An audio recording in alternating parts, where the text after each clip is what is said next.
Hi, everyone. I am Carrie Little. I am the broker owner of Caremark Realty Group, and I am here with my twin. I'm Dr. Nina Blasey, and I am a director of research learning in a small school district in Southern California with a background in science education in the K-12 arena. And I should just say that I am in Illinois, And and it I'm in just happens to California. be nice outside today. And today, our conversation is going to be around 5 ways to connect with your local schools or your local school district. And here we go. We're going to jump right into it. Go. All right, so 5 tips. Now, I am a former principal of a school and a former assistant principal, and making connections with schools is a big deal. So here are 5 tips for you, real estate agents. 1, collaborate with the school community. 2, attend board meetings. 3, request a community information sheet. Now, you can do that from the school site or the district level. 4, a lunch and learn. We will elaborate. And 5, volunteer. Okay, so here, those are the 5. We're done. We can go. Okay, we're No. good. So let's kind of get into these 5.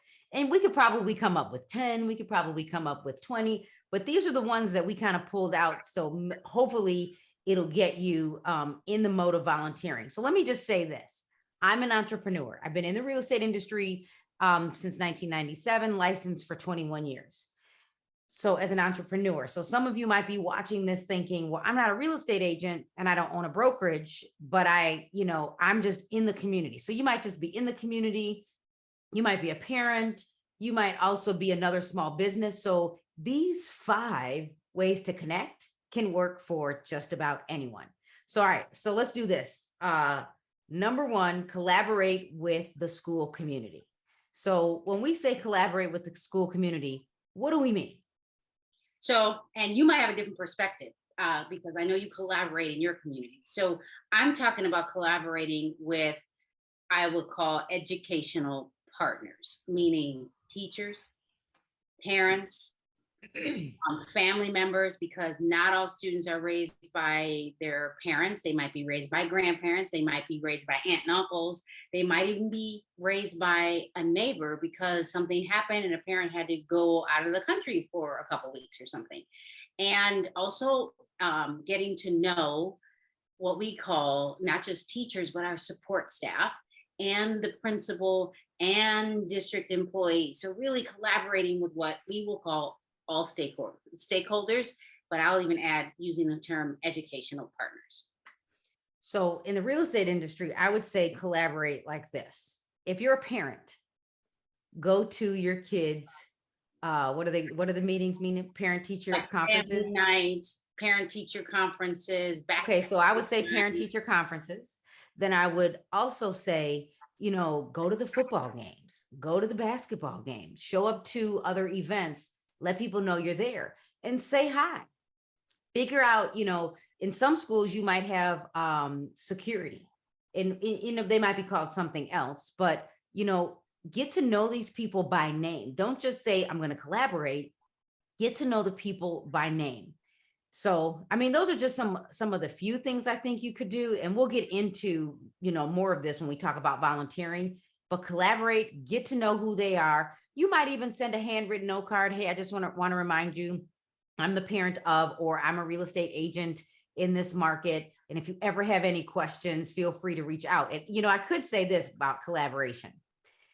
My kids are all out of high school. So for me, it will be a little bit different. But when they were in high school and I had kids in band, I had kids in orchestra, I had kids on baseball, I had kids on basketball, volleyball. Outside of it was gymnastics, because could be a whole nother component. I would say, be a resource. In real estate, we're like, do you want to buy or sell a house? Do you want to buy or sell a house? But, someone might just have a question, but they're already working with a real estate agent and you're thinking, I'm not getting paid. Just pause, because you might become the next referral source. So when we think collaborate, just be nice, could be a handwritten note, and show up. But let me add something. When we say school community, it doesn't necessarily mean the school. It could mean all of the schools, like in the district. I'll even add some of the sports, like Little League or offering to sponsor a little league team, especially if you don't have little ones anymore. And that might be, you know what? Because parents in need, they may not be able to afford, it's your turn to bring snacks. You could say, I can buy juice boxes and for this team this day and show up and let the coach know, ask if they could, you offer your phone number because they may not give you theirs, but you can offer it and say, they can call me. I might be able to offer 5 teams 1 day snacks and you can bring whatever that is and show up. And your little label can be on there, thanking them for their community effort and what they're doing to involve kids in movement, whatever that, I mean, that just dawned on me. It's not just the school that we're talking about. A school community is everybody that lives in that neighborhood, because if people don't necessarily have kids and they coach, they want to be part of the school community because their taxes probably pay for that school. Okay, so that's our number one. Number two, attend board meetings. So what do we think of when we say attend the school board meetings? You said it earlier. You're like, ooh, boring. Yeah. Right. But some things happen at board meetings. If you really listen, you will listen to the initiatives of the board. You'll listen to the initiative of the superintendent. They're giving you key things. You can even go and read the board document. They give you what I would call an outline of the bigger picture, where you can sometimes click on it and see what's happening, but you can see what their efforts are pushing. For example, they might be talking about what I'll say career technical education, meaning they're talking about providing courses for students that aren't just going to college, like going into real estate. In the state of California, you can be 18 years old and become a real estate agent. That's But do huge. they have that trade option in the school district, or is it like a bonus class? Is it even a class? Because now you got me really thinking. It can, okay, so most real estate agents may be entrepreneurs, and I would assume that, and maybe they're doing dual jobs or something like that. They have a career during the day or the evening, and they're adding real estate. So, a career technical education course, you don't necessarily have to have a degree in education.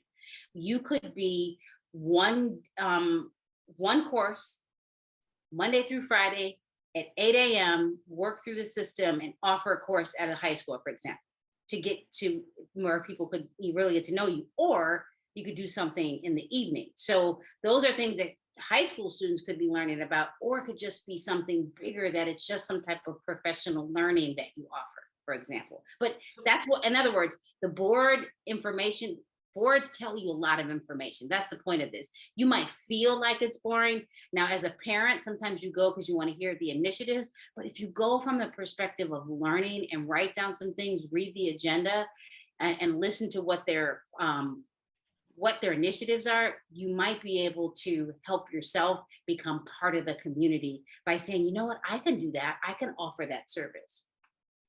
Okay, so this is what we're going to do is we're going to make career technical courses another topic for another video. So there you go. We're going to come back to another regularly scheduled program to talk to you about this, because this was a part of our conversation in strategic planning for our local association. So I've been thinking about this for our old high school, Mina, that I'd like to do this. In real estate, you have to have so many hours. So could it be that we offer the actual course at the high school? So, okay, so let's table that for now. We'll talk about attending board meetings, because what people don't realize is, again, Mina said you get all of the information, the initiatives that are happening, but you might then realize that maybe I need to become a part of the board. Maybe I need to run for office because you have the availability. So when we say attend board meetings, you can be that real estate agent, because I'm a real estate agent that is available. And then because real estate agents, we have a lot more information or different information. But what we do know is that 70% of our tax dollars typically go to school districts. So we want to make sure that, when we have great schools, then we have great communities, and then we can create home ownership. So I would say attend the school board meetings, because then when you have someone moving into your community, you can tell the story. And in addition to that, we said collaborate with the school community, and now we're saying attend board meetings. Go with your Evernote, create a notebook, or bring a real notebook, hit the TJ Maxx and take all of the notes, because now you might decide to get into relocation and you might be the hot city. You already know what's happening in the community. And then it becomes your, I would choose wisely, but you can make it interesting. You don't have to do bad things on social media, but now you can tell the story and then you can be the source of the source. And you're not just the want to buy or sell a house real estate agent. But you could be the one that does a one-page blog about what happened at the board meeting and pull all the positives out, and be the one that not just tells the positive story, but the district is looking for you to tell the positive story, and they add your link to their website. Oh, that's huge. And here's what I didn't mention, because I meant to mention it at the beginning when we were talking about collaborating. When you go to meet the principal, you go to meet them and you talk to them, but maybe once a month, even with the teachers or the superintendent or the school district, depending on how big the school district is, we have a tool as Realtor members called RPR, which is Realtor's Property Resource. And we can give a community sheet, the neighborhood data, and we can tell you what's happening in the community. Do we have a lot of pre-foreclosures? Do we have foreclosures? Or is the market hot? We can give you the economic data.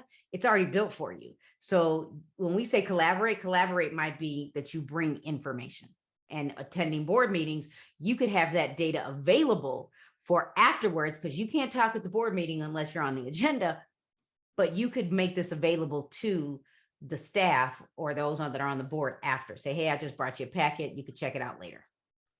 That's Kind of cool. So number 3, when you start to collaborate, request a community information sheet from the district or the school district. So let me just jump in and tell you the why you should ask for this. As a real estate agent, we have to be the source of the source. We can't say, go live in West Chicago, St. Charles, or Warrenville, or Broadview, or Bellwood, or Hillside, or Hinsdale, or Long Grove, or Tinley Park, or Romeoville. We can't say you should go live here. But what we can do is we can provide data, because we cannot discriminate and we can't steer. But what we can do is, if you say, well, Carrie, I want to live in West Chicago, do you have an information sheet? So Mina, talk about this information sheet and why it's important. And yeah. Well, as a principal or a district leader, we want to tell the story that gives you the big picture and the truth. A lot of school districts, you'll hear them, news gets offered when it's negative. Why? Because you go to the news and you're like, ooh, that's gossip. Well, it's like the reality TV of the school. Right. And some school districts become reality TV. Principals and superintendents and teachers want you to know the truth. Every teacher goes into education because they do hard work and they're great people. No one goes into education because of something that's negative. They go in for a reason, and they want you to know their story. So the principal may have this one-page document. The superintendent might have this one-page document that tells their story. You can take that document and put it in your packet about, say, all of the schools in that district and what the superintendent says. If they have it. If they don't, what should they do? Well, that's where, now, whether you're tech savvy or not, but this goes back to a previous video that I think all of you should watch on the next generation in tech. But maybe you give us the information and then you create the information sheet. Right. And you know what?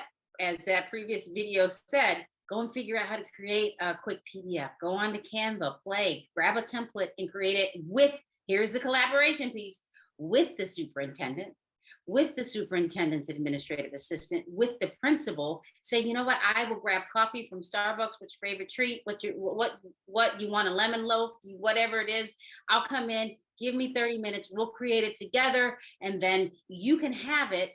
And then I'll put it in my folder, because we want people to stay in the community. And I know you're doing great things.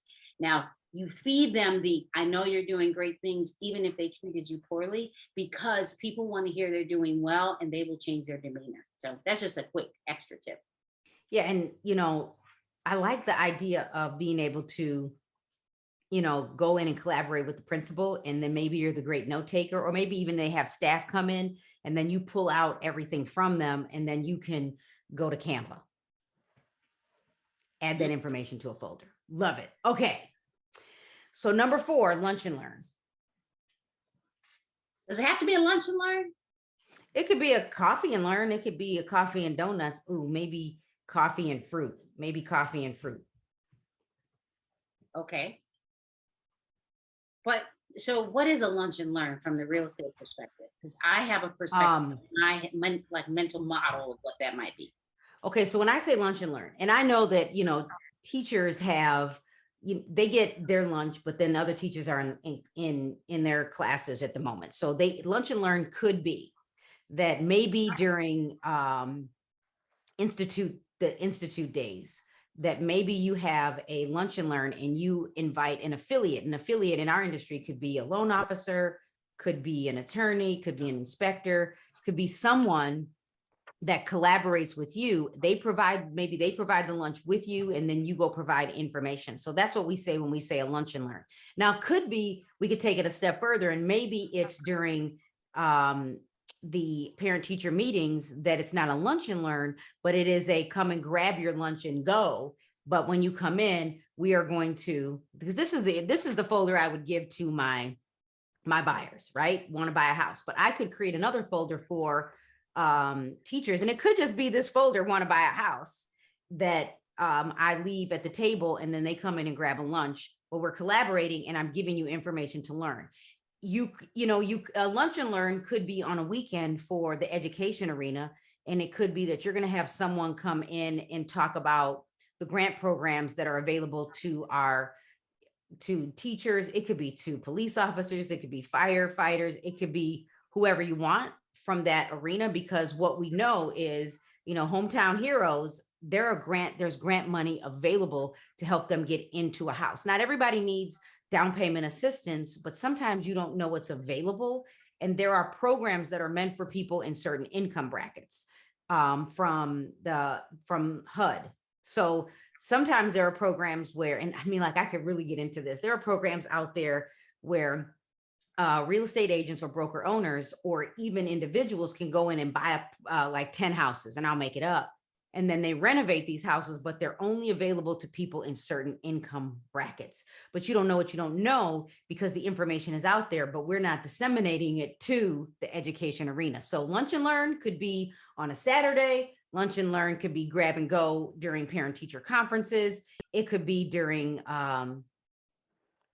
Teacher Institute, where you got to learn something. And it could be as simple as, remember, sometimes we want to live where we work, but it could be that you're going to live in the town next door.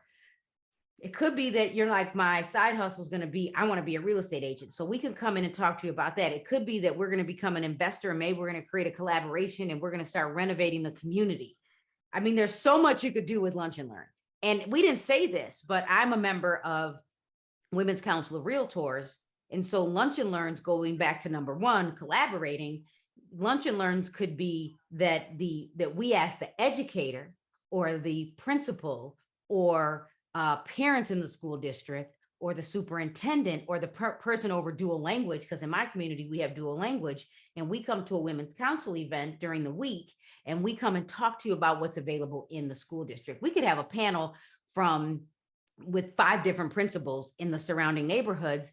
And Women's Council of Realtors, we are challenged to have industry partners, and an industry partner would be our community, which would also be the school districts. We need to know what's happening in the school district. We don't know it all, but we could be the source of the source and provide that information to realtors and bring you to us.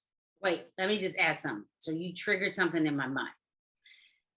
Most school sites have what we call a coffee with the principal in the morning. We bring in parents, they bring in, and they have an opportunity where you could be the host of the new information. You could offer the breakfast, the light breakfast. You could also be the one that offers the information. Because I brought in other people when I was the principal to actually speak to parents. The other thing is that if there is a large percentage of English language learners in a school site, meaning whatever that English is their second language, it could be their first language is German, it could be Spanish, French, whatever it is, there is a parent advisory committee. So if you have another language that you're proficient in, you could come in and speak to them as well. And I will even add that you could do an evening event with teachers during, and I lost my train of thought with this one because this one was huge, but you could do something in the evening with teachers. You could offer not just the coffee with the principal, you could offer something right before parent teacher conferences, like that grab and go, but you could be the one that provides the food for them to do that. And you could also do it big picture when they come back to school at the, if you're a big company, but you can be the one that's offering the information and you could just be the host. So that's one. And if I remember it, I will add it. But those are some really big tips of offering that coffee with the principal, and then offering that information to the community. And some states call it Institute Day. Some places will call it professional learning or continuing ed. So before we get into volunteering, we talked a lot about collaborating, attending board meetings, requesting information, and lunch and learns. Here's what, and even some real estate agents don't know, but I wasn't going to share my screen, but I thought, why not share to show you what's available for communities? And what's cool, Mina, is I could pull this for your zip code. So we can put in any zip code and we can show you what's happening in an area in a specific city. And then I get neighborhoods nearby. And then I also have housing. I also have people, like the education levels. Like, wouldn't you absolutely love this as a principal? Although you might have other tools if you're a principal. And then you have the economic facts, and then even quality of life. Like you get, first of all, they say snowfall, we're going to get snow. But you even get the AARP livability scores, which is kind of cool. And I'm the source of the source and how long it takes to get somewhere. But here's what some of you don't know is in the United States, through the National Association of Realtors, we have people that are assigned to their state legislative contact and the national contact, which is we're assigned a legislator. So we have what are called state legislative contacts, where a realtor is assigned to a legislator. And then we also have federal contacts, which is called federal political coordinator, which are assigned to our the House or the Senate. So an individual. So for me, it's my congressman. And you're hearing download the report because I pulled my district, at least the current district, because everything changes. But you get housing stats. You even get what's happening in these areas. And this is the district. So I can pull either a zip code or the district because I happen to be the federal political coordinator for one of our congressmen. So I share this because a lot of times as educators and real estate agents, we don't even know what's available. And so there you go. I do like that there are places for teachers to actually find information and principals to find information. And sometimes they don't realize it's there too. But that one I like because it gives you demographic data that they don't necessarily pull together. And you could have a collaborative conversation with coffee while you're creating that that PDF that goes along with the district. And it's the same for that area. So I really like that. And you could, let's say you're not getting in because of the gatekeeper, drop off the zip code to the school district and then just write a handwritten note, add it to the report and just drop it off every single month or every single quarter, because now they're going to get to know your name. They're going to get to know your name. Maybe you'll get a referral, but even if you don't, you are providing value, because now let's talk about number 5 as a volunteer, because we are all challenged to get, to get in I won't say the weeds, but to volunteer in our communities. So let's talk about the volunteer aspect. So volunteering, there's a couple things that happen. I will say and I talk to parents about volunteering, when parents volunteer or when children see adults on campus, there's a sense of collective, I'm going to use the term efficacy, meaning it increases the way they feel in a positive way on a school campus. It also helps students they're less likely to be bullied. And when especially if you have children in that school or in that district, other students will know who you are and they will feel safer. That's one thing. and you'll create connections at the school site, and it gives you the ability to do things, and it actually will help you. We don't live life in isolation. We live life so that we can help other people. That's really the goal of helping your community, because it's not just about doing things for yourself. It's about helping increase, I'm going to say this term again, what we call collective efficacy. When we work together in a community, we build human capital. We build people up. We build them up so that they can help each other. And we build even mini cohorts of families and friends. And you know who the neighbor is, you know who the principal is. You can, if you have something that you want to offer, they're more likely to listen to you, because years ago, and I'm going to cross the line just for a second. Loan companies were probably more likely to give it to the local drunk than they were to you, because there were no credit reports, because they knew where that person was going to be around the corner, and they would knew where to find them. But if people don't know you, they're less likely to do things with you.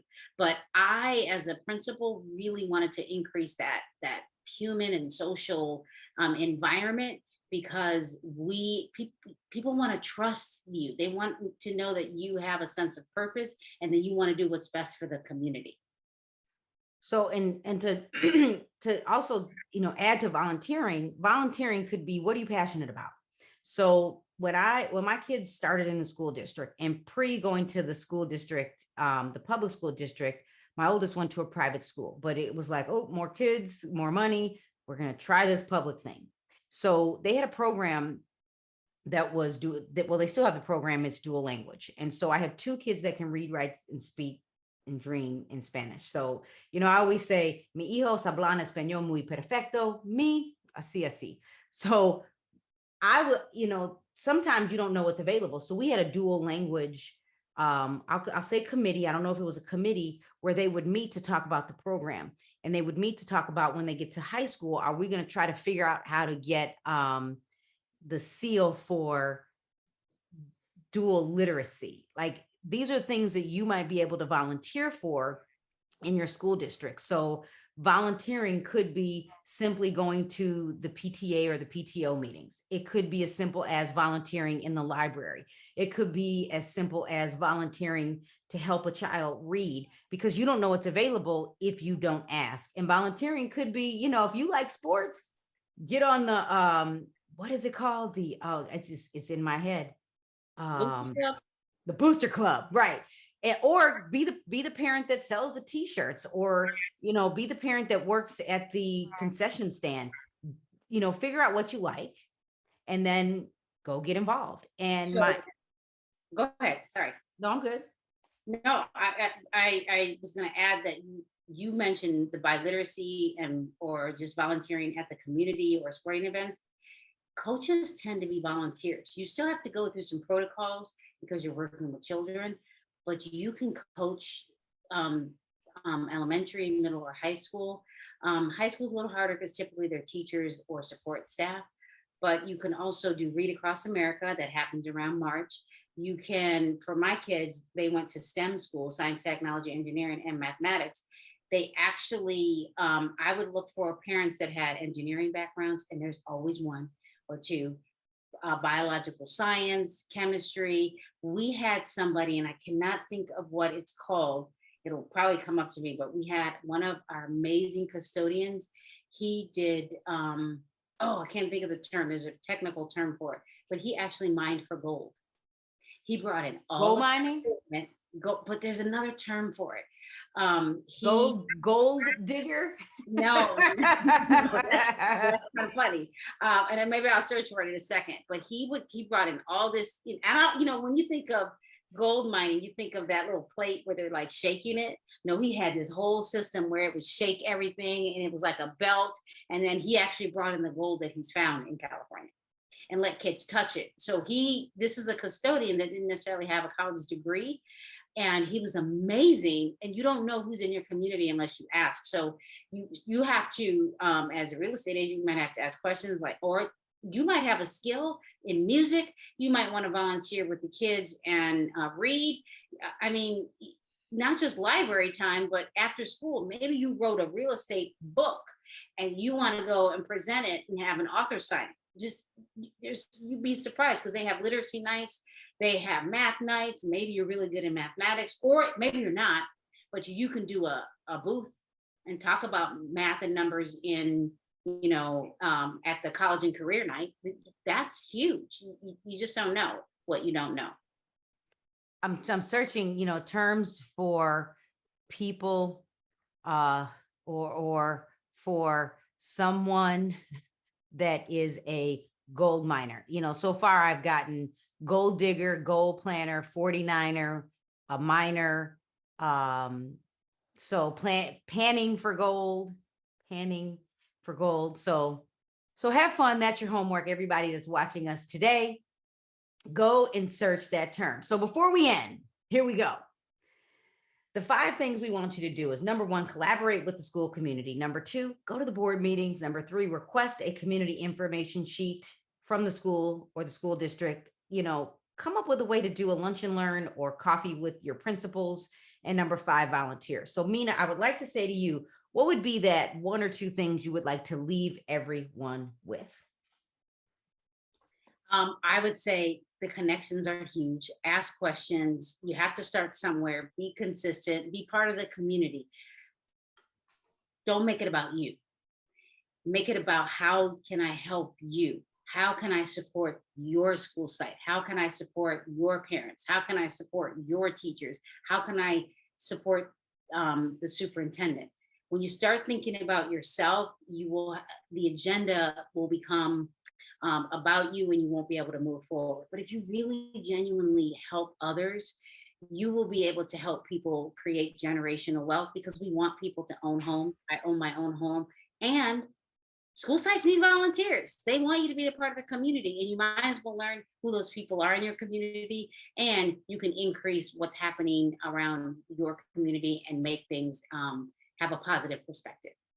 So before I give you my final thoughts, I want to remind you to subscribe to my channel, subscribe to Mina's channel, which will be in the link below. If you're watching Mina's channel, my link will be below, and follow us everywhere. Follow us on Instagram, follow us on Clubhouse. We will make sure that you get those links as well. And don't forget to hit the bell so you're notified every time we premiere a video. So my final thoughts are this: go to the school district website, look at the calendar, see what they're offering.